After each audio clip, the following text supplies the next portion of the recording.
উনি বলেছিলেন যে কিছুতেই আমার মেয়ে গ্র্যাজুয়েশন কমপ্লিট করতে পারবে না এই বাড়ি থেকে। এমন একটা ইস্যু, একটা ঝামেলা পাকাও যাতে যেভাবে হোক ও ওই বাড়ি ছেড়ে এই বাড়িতে চলে আসে। উনিও বলেছিলেন যে বাড়ির লোকের সাথে ঝামেলা করলে কোনো লাভ হবে না, আমার মেয়ে একমাত্র যদি কেউ ওকে অবিশ্বাস করে তাহলে ও সহ্য করতে পারে না,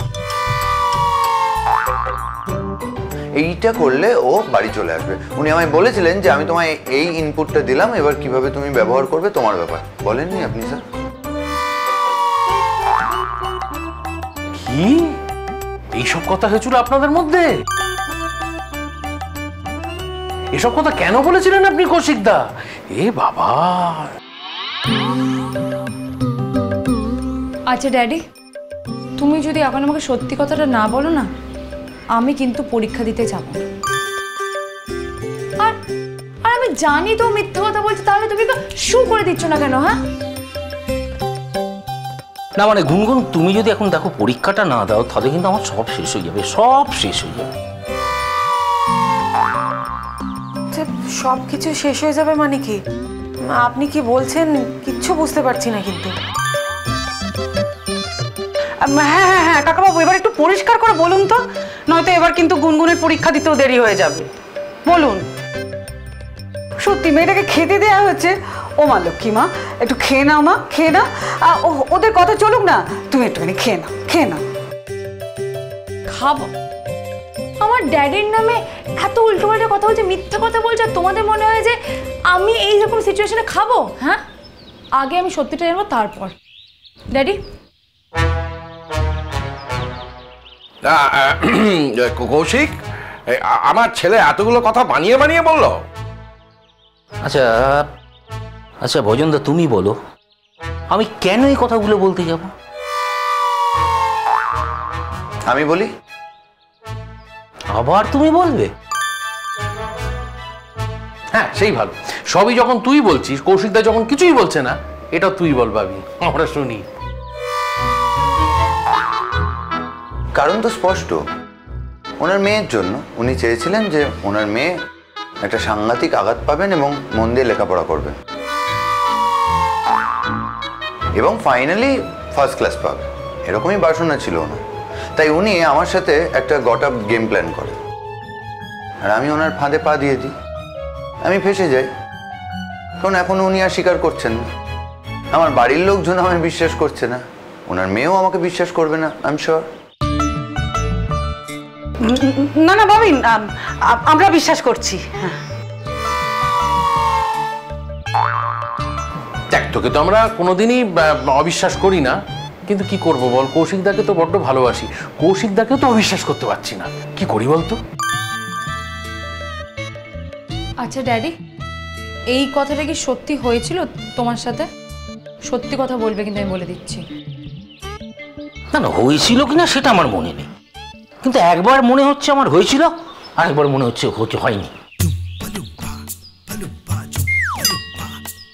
ওই দেখো, এত বড় একটা প্ল্যান, এত কথোপকথন, আপনি সবটা ভুলে গেলেন। মানে একবার বলছেন মনে আছে, একবার বলছেন যে মনে নেই। না না, এখনো তো গুনগুনের পরীক্ষা পুরোটা দেওয়া হয়নি, অর্ধেক হয়েছে, তাই জন্য আমি অর্ধেকটা বললাম। একবার মনে হচ্ছে বলেছি, আবার আর একবার মনে হচ্ছে বলিনি। আর ড্যাডি, সত্যি যদি তুমি এই কথাটা বলে থাকো, তাহলে কি করবে মা? তাহলে আর জীবনেও আমি তোমার বাড়িতে যাবো না বলে রাখলাম। আচ্ছা ঠিক আছে, আর সৌজন্য যদি মিথ্যে কথা বলে থাকে? তাহলে ওর মুখও আমি জীবনে দেখবো না। আমি বলিনি মা। সে তুমি আমার মুখ নাই দেখতে পারো, কিন্তু আশা করি এইটুকু জানো যে আমি হয়তো মিথ্যে কথা বলি। আমার ড্যাডিও মিথ্যা কথা বলে না। বলেন না হয়তো, এখন বলছে। আচ্ছা, এত বড় একটা কথা তুমি আমার নামে বলে দিলে জামাই বাবা? হ্যাঁ, আচ্ছা আমি কেন মিথ্যে কথা বলতে যাবো? আমার কিসের ভয় আছে বলো? আপনার মেয়ের ভয়। আপনি আপনার মেয়েকে ভয় পান, আর এখন এই মুহূর্তে আপনি ভয় পাচ্ছেন যে আপনার মেয়ে যদি পরীক্ষাটা না দেয়। এইটা তুমি ঠিকই বলেছো। হ্যাঁ ড্যাডি, হাত জোর করে বলছি, যা বলেছি অন্যায় বলেছি, সেই অন্যায়ের শাস্তিও তুই আমায় দিস, কিন্তু এখন প্লিজ চল পরীক্ষাটা দিবি, চল পরীক্ষাটা দিয়ে আয় প্লিজ। তারপর আমি সব কথা তোকে খুলে বলে দেবো। আরো কথা আছে? হ্যাঁ, আরো কিছু কথা আছে। এই এই কৃতি, তুমি বলো তো আর কি কি কথা আছে? আমার জানা নেই গো, উনি যদি জানেন উনি বলবেন। আর পরীক্ষাটা যদি দিতেই হয় এখনই বেরোতে হবে। আমি ড্যাডির সঙ্গে যাব। সে তুমি যেতেই পারো, কিন্তু একটা জিনিস মনে রাখো যে তোমার ড্যাডি কিন্তু এইটা পুরো গট আপ করে প্ল্যান করে একটা কনস্পিরেসি করে আমায় ফাঁসাচ্ছে। মনে রাখবে আমি কিন্তু মিথ্যে বলি।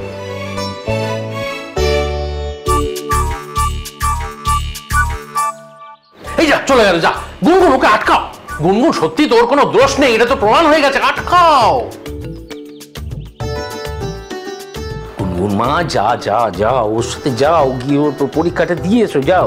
পরে তুমি আমার পরীক্ষা নিও। কি বললাম তো তোমাকে, ফিরে এসে তুমি আমার পরীক্ষা নিও। এই বাবিন, দাঁড়াও বলছি। উফ, এই গুনগুন কিন্তু তোমার সঙ্গে পরীক্ষা দিতে যাবে। তুমি কি আসবে? দেখতে পাচ্ছ না চোখের মাথা খেয়েছে? বললাম তো আসছি। থাক।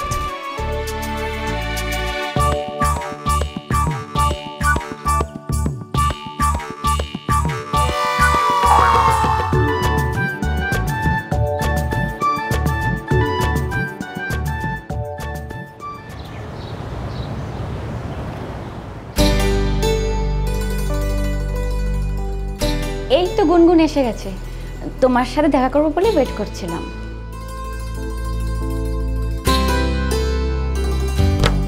চিনিদি, কেমন আছো তুমি? আমি তো খুব ভালো আছি।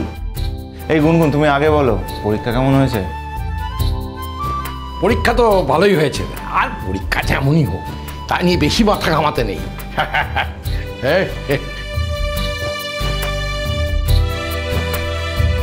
কি হলো গুনগুন, আমার দিকে তাকাও তো একবার। তাকিয়ে আছি, এবার বলো কি? বলি, তোমরা দুজনে একসাথে ফিরলে কোথা থেকে? আর আমি তো বাবিনকে বারবার ফোন করছিলাম এটা জানতে যে ও তোমাকে আনতে যাচ্ছে না যাচ্ছে না। আরে বললেই হতো। বাবিন যদি আমাকে একবার বলতো যে ও তোমাকে পরীক্ষার হলে নামিয়ে ইনস্টিটিউট যাবে, ইনস্টিটিউট থেকে ফেরার পথে তোমায় আবার নিয়ে চলে আসবে, তাহলেই মিটে যেত। এদিকে জামাই আর শ্বশুরের মধ্যে যা যুদ্ধ চলছিল, আমরা তো ভাবলাম কে আনতে যাবে কে আনতে যাবে না, সেই জন্যই ফোন করেছিলাম। তো বলে দিলেই হতো যে তুই ইনস্টিটিউট থেকে ওকে নিয়ে আসবি। ড্যাডি যায়নি আর ও তো ইনস্টিটিউটে যায়নি। আমার 3 ঘন্টা পরীক্ষা ছিল, ও তো ওখানেই ছিল, তাই আমি দিয়ে চলে এলাম একসাথে।